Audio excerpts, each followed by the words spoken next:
E ainda nessa volta do recesso parlamentar, o programa de geração de empregos do governo federal começa a ser debatido na Câmara dos Deputados. E o relator da proposta avalia a possibilidade de repartir o alívio na cobrança de tributos sobre a folha de pagamentos entre empregadores e trabalhadores. E para explicar justamente esse assunto, gentilmente está nos atendendo aqui no Jornal da Manhã o deputado federal pelo Progressistas do Rio de Janeiro, Cristino Áureo. Deputado, bom dia, obrigado por nos atender. Bom dia aí também aos ouvintes da Jovem Pan. Deputado, essa questão dos tributos na folha de pagamento foi um debate feito ainda na gestão de Michel Temer quando se aprovou a reforma trabalhista. Qual que é o próximo passo disso? O que é possível fazer para convencer também os trabalhadores e os empregadores a tentar chegar a um acordo para que isso não onere tanto o Brasil? Olha, primeiro, essa medida provisória, ela trata de um programa bastante específico, né? O programa que abrange essa faixa etária dos 18 aos 29 anos, com um contrato de tempo determinado. Esse contrato é com duração de 24 meses e com um público elegível que é voltado para o primeiro emprego. Então, obviamente que pode servir, sim, de um bom teste, primeiro como um fator de desoneração de folha e os resultados que isso pode produzir. Mas nós já tivemos aí outros programas em outros momentos que não tiveram sucesso, creio eu, porque eles também lidaram com esse assunto, mas muitas vezes desfocado do período adequado. Explicando melhor, quando você tem pleno emprego, quando você faz um programa de desoneração, você, na verdade, está reduzindo o custo para as empresas, mas como a demanda por mão de obra está aquecida, o efeito é pequeno. Por outro lado, quando a economia está em recessão, você está num período de queda de vendas, enfim, de atividade econômica, quando você promove um programa desse, não é porque você está desonerando que o empresário vai aumentar a contratação se ele não está precisando de mais mão de obra naquele momento. Então, eu acredito que a oportunidade desse programa se dá num momento adequado, porque nós temos uma retomada, ainda que não nos níveis que nós precisamos na economia, para taxas adequadas na nossa economia, mas essa sinalização da retomada, ela pode ser acelerada, né? Ela pode ser, de alguma maneira, enfim, catalisada para um programa que estimule ao desonerar a folha da contribuição previdenciária, das contribuições para o Sistema S, para o salário e educação, enfim, formas de tornar essa contratação, em média, 35% menos onerosa para quem está contratando.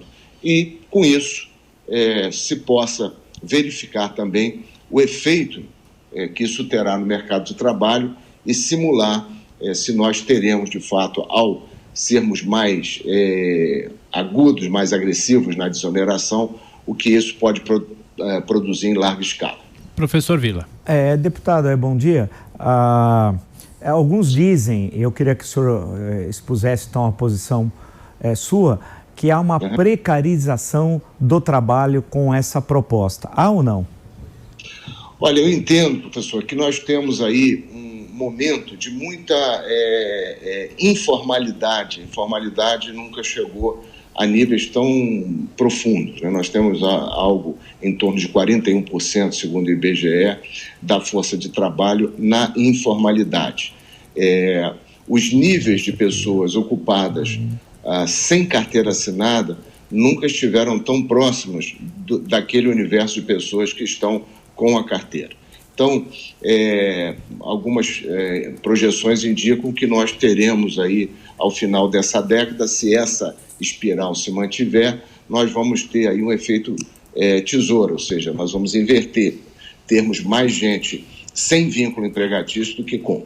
Então, quando a gente olha para um programa que flexibiliza algumas dessas normas, mas com tempo determinado, ou seja, um contrato que, ao final dos 24 meses, esse jovem vai poder ir para as condições plenas, vamos dizer, da legislação vigente, eu não acredito na palavra precarização. Eu diria que nós estamos, talvez, abrindo uma porta através dessa flexibilidade e, com isso, fazendo ingressar o contingente que depois possa ser consagrado como uma mão de obra mais permanente, mais perene. Deputado Cristino, só para a gente fechar, Josias de Souza, de Brasília. Deputado, não haveria aí nessa proposta o risco de os empresários eventualmente contratarem esta mão de obra mais jovem, primeiro emprego, com desoneração, e demitirem profissionais que lá estão na empresa com um pouco mais de experiência para aproveitar a desoneração e contratar mão de obra mais barata? Os senhores já analisaram esse risco? Sim, eu diria que até o aprendizado em relação a outros programas, porque, como eu disse aqui, já houve outras tentativas de fazer com que programas dessa natureza se estabelecessem. No passado, a falta de um controle sobre essa base sobre a qual projetar essas novas contratações e a necessidade de fazer um controle quase que manual, quase que com visita de auditor à empresa para verificar isso com fato já decorrido, era um grande defeito dos programas anteriores.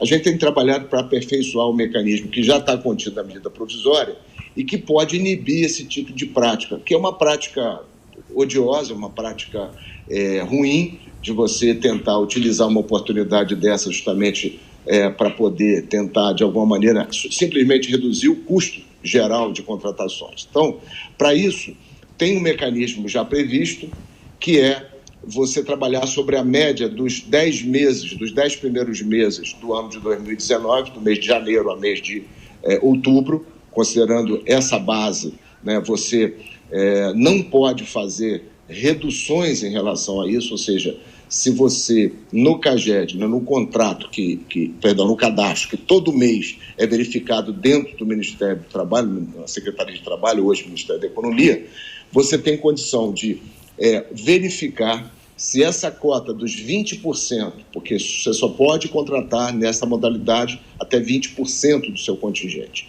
Então, comparado com essa base, se verificar a demissão dessa faixa, você começa a ter, então, rapidamente o aviso via CAGED de que está havendo, do ponto de vista quantitativo e também do ponto de vista qualitativo.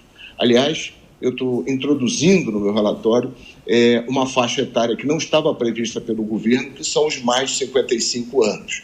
É a faixa limbo da reforma da Previdência, que tem muito mais dificuldade de recolocação no mercado, e a minha proposta no relatório é que, além dessa faixa dos 18 aos 29, a chamada economia prateada, ela esteja contemplada, ou seja, que nós consigamos fazer com que o programa também olhe para essa faixa e estimule o emprego a partir dos 55, né, principalmente de pessoas que estejam há mais de 12 meses sem serem recolocadas no mercado. Eu acho que com isso a gente também evita essa mobilidade negativa entre as faixas etárias aí de trabalhadores. Ok, deputado Cristino Áureo, relator da MP do programa Verde e Amarelo, mais uma vez, muito obrigado pela entrevista ao Jornal da Manhã da Jovem Pan. Bom trabalho. Eu que agradeço. Bom dia aí, bom trabalho.